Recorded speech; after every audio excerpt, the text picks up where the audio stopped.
Siamo a Venezia e voi vi chiederete perché siamo a Venezia, ma siamo a Venezia per la consegna dei premi riguardanti la guida dei vini del Veneto, dell'AIS Veneto appunto, Venezia.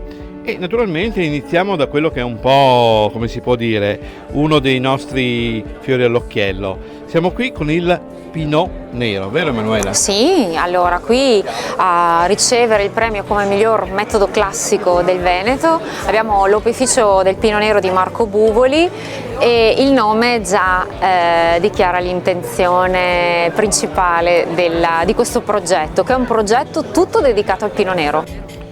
Allora, qui abbiamo ovviamente due ospiti, perché dobbiamo anche spiegare con chi siamo.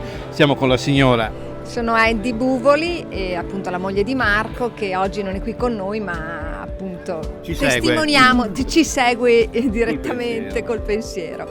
E come si diceva appunto il Pinot Nero è la sfida sempre stata di Marco, di mio marito, innamorato da sempre della Borgogna, dei vini francesi e di questo vitigno particolarmente attraente ma anche rischioso, se vogliamo, in un territorio come il nostro, quello veneto, dove non c'è una tradizione del Pinot Nero, ed è una sfida nata ancora nel 2001 e che negli anni sta cominciando a dare dei frutti. Questo premio oggi per noi è importantissimo perché conferma un percorso lungo e insomma anche partito da garagista, che rimane un po' l'impronta, insomma l'imprinting è quello, la produzione rimane una produzione piccola e la cosa interessante del Pinot Nero, dicevamo anche prima con Manuel, è il fatto che è un vino che può essere sia spumante sia Pinot Nero in purezza, insomma, quindi ecco, sono le due vie che in questo momento si continuano a percorrere e l'opificio del Pinot Nero appunto ha questo nome per questa ragione. Quindi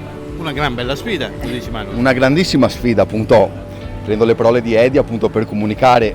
Sfortunatamente non abbiamo qua Marco con noi, questo amore che ha per Marco per il Pinot Nero, come ha detto giustamente, sia per l'aspetto di un vinificato rosso stile borgognotto, ma anche per queste grandissime bolle che il Pinot Nero ci può regalare, quindi questa doppia valenza che è rara nel panorama appunto delle uve, di poter fare dei grandissimi rossi come delle grandissime bollicine. Oggi, con l'occasione appunto in particolare di parlare del metodo classico di Marco Buvoli, appunto con questo 3 premiato, voglio precisare appunto che Marco fa delle cuvée, quindi fa degli assemblaggi di varie annate ed è un po' un alchimista. Io dico veramente, Marco è uno sperimentatore, è un garagista. Queste piccole dimensioni poi permettono veramente a Marco di osare, di voler raccontare, dare un'impronta ai suoi vini senza, insomma, io mi occupo principalmente dell'aspetto commerciale, però vedo che per Marco ti vedo molto coinvolto. Sono molto coinvolto. Sarà stata la bellissima giornata, sarà appunto l'emozione di parlare per Marco, però assolutamente sì. Marco trasmette nei suoi vini appunto tutta l'emozione e tutto l'amore che ha per il Pinot Nero, per cui viva l'opificio del Pinot Nero e viva Marco. Noi continuiamo perché in qualche modo dobbiamo anche ritornare sul discorso della guida. Io qui in mano non a caso ho un tablet perché la guida dei vini del Veneto è una guida digitale e questo è un grande vantaggio perché appunto all'interno del nostro telefonino, del nostro tablet possiamo avere appunto tutti i vini. In questo caso io ho selezionato appunto i premi, c'è un'apposita casella premi, seleziono il Fero. Cosa abbiamo? Abbiamo il Brut 3 di Marco Buvoli appunto.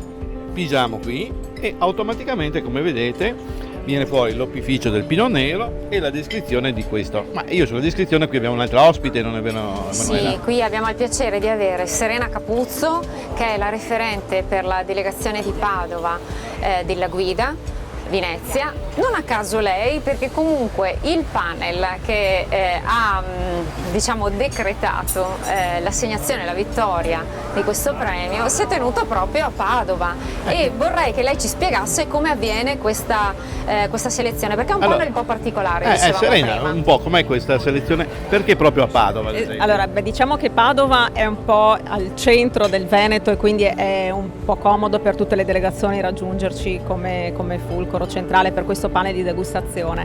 È una commissione, come diceva Emanuela, un po' particolare perché in genere i vini vengono degustati all'interno del proprio territorio, quindi nel panel dei Colli Ugani appunto di Padova vengono degustati tutte le tipologie di vini.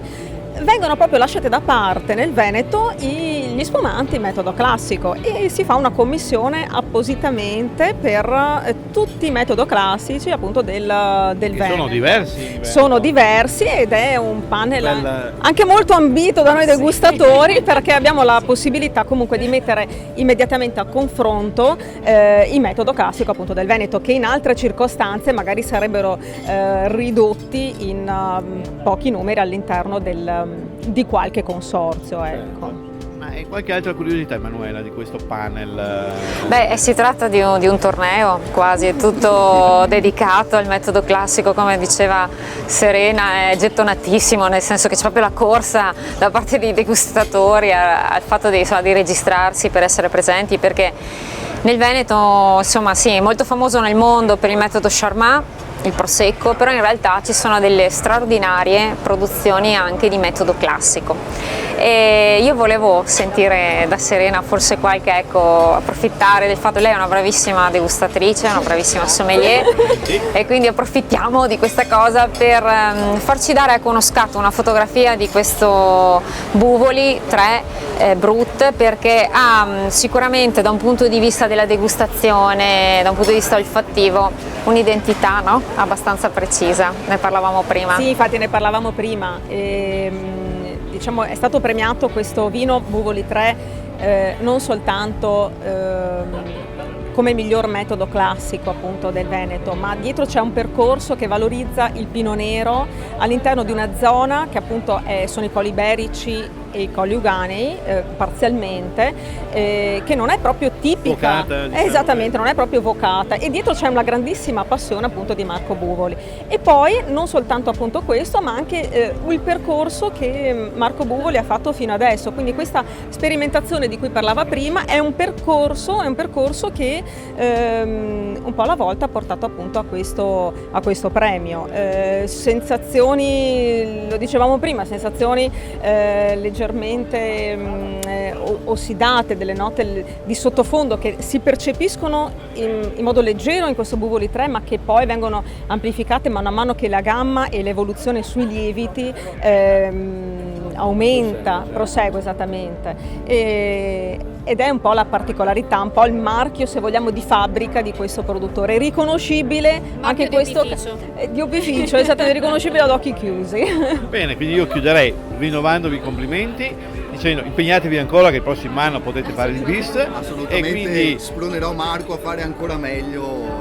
Speriamo di trovare il tempo di venire a trovarvi, perché naturalmente le cantine sono sempre belle da visitare. Diamo appuntamento ai nostri spettatori per i prossimi, perché ricordiamo che sono i magnifici 7, sono 7 premiati della guida, e quindi da qui andiamo avanti.